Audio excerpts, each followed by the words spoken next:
Bismillahirrahmanirrahim. Assalamualaikum warahmatullahi wabarakatuh. Alhamdulillahirrabbilalamin. Wassalatu wassalamu ala asrafil anbiya'i wal mursalin wa ala alihi wa sahbihi ajmain.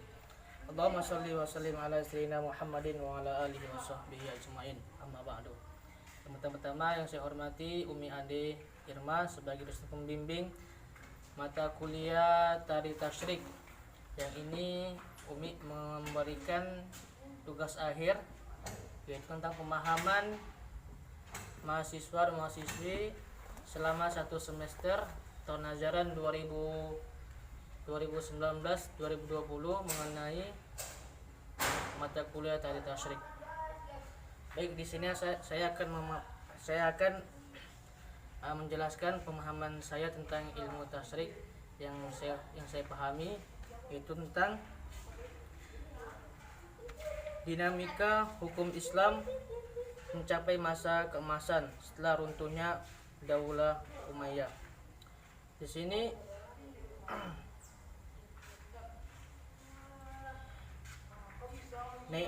naiknya Daulah Bani Abbas memberikan angin segar bagi perkembangan hukum Islam, dan mana ini bermula pada terbunuhnya Utsman dan tampilnya Ali dalam pemerintahan, menyulut api peperangan di antara umat Islam, dan kasus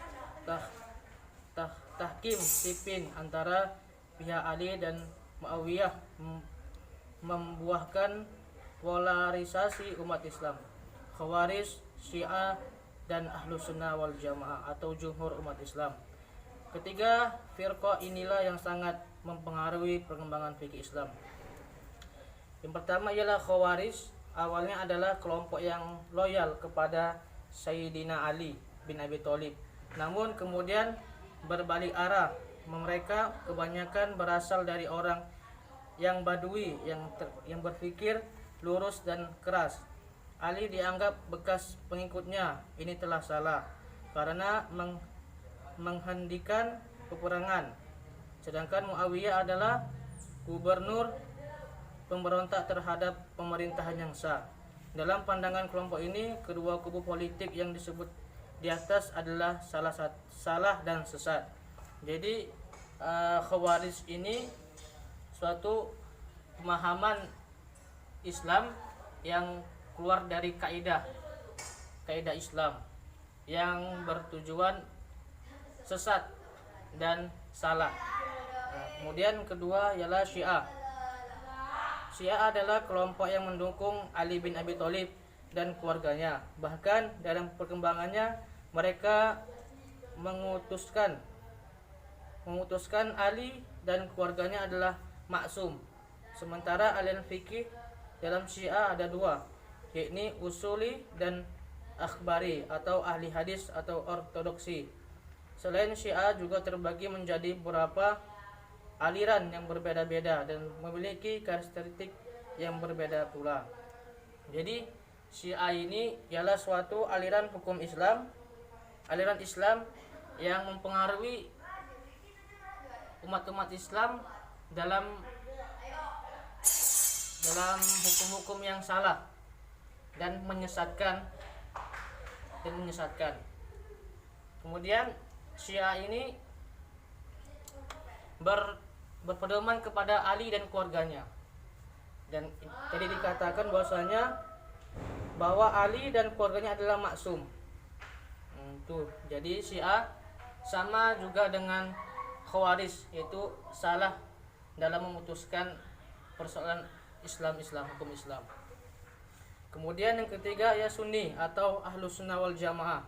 Golongan ini adalah orang-orang yang bersikap abstain atau apolitis dan tidak ikut-ikutan terjun ke dalam pergolakan politik. Mereka tidak mau bergabung dengan pasukan Ali dan para lawan politiknya. Kelompok ini menempuh jalur ilmu yang benar dan manhaj yang lurus serta kajian yang tepat dalam memahami agama. Jadi Ahlus Sunnah wal Jamaah ini 90% seluruh umat Islam mengikuti ajaran ini, karena ajaran Ahlus Sunnah wal Jamaah begitu baik untuk diikuti karena bersumber langsung dari Rasulullah, hadis dan Al-Quran dan Sunnah. Jadi Ahlus Sunnah wal Jamaah begitu banyak diikuti oleh seluruh umat Islam di dunia ini, dan ajaran ini ajaran yang paling benar karena mengikuti sumber hukum yaitu Al-Quran dan Sunnah ataupun hadis. Baik, kemudian di sini saya akan menerangkan atau menerangkan kesan perkuliahan daring. Yang pertama, banyak mengeluarkan dana untuk membeli paket. Kemudian pesannya, semoga seluruh mahasiswa-mahasiswi lebih menjadi sabar lagi karena kan banyak mengeluarkan biaya untuk membeli paket, dan tetap selalu sabar dalam keadaan ujian yang diberikan kepada Allah SWT kepada bumi ini, yaitu wabah penyakit virus corona atau COVID-19. Kemudian kelebihan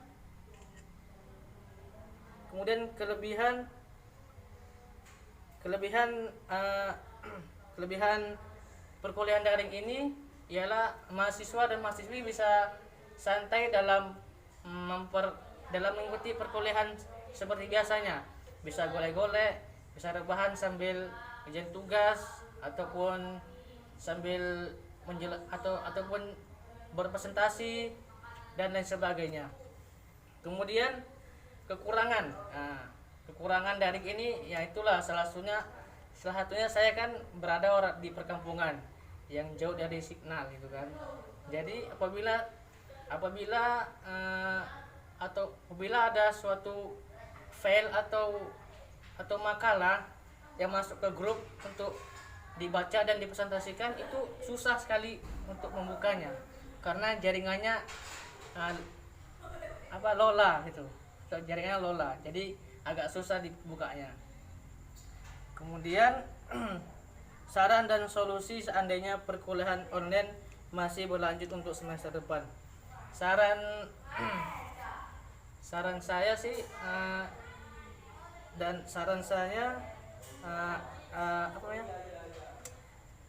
kiranya lah pihak kampus memberikan sedikit keringanan untuk mahasiswa, baik dalam biaya paket maupun dalam keadaan tugas, karena salah satu kekurangan daring ini ya itu juga lah banyaknya tugasnya banyak dikasih dosen ya kan. Jadi agak ribet, itu agak susah. Jadi semua dosen mengirim tugas, jadi banyak gitu tugas, jadi agak payah dikerjakan. Dimanapun itu ngumpulnya harus berbarengan, nanti tugas ini belum siap dikasih lagi tugas itu. Jadi itu juga sarannya agar kiranya dosen sedikit meringankan sedikit tugas untuk mahasiswa apabila perkuliahan online ini dilanjutkan pada semester depan. Mungkin itu yang dapat saya sampaikan. Lebih kurangnya saya mohon ampun kepada Allah dan mohon maaf sekali kepada Umi sebagai dosen pembimbing mata kuliah Tarikh Tasyrik.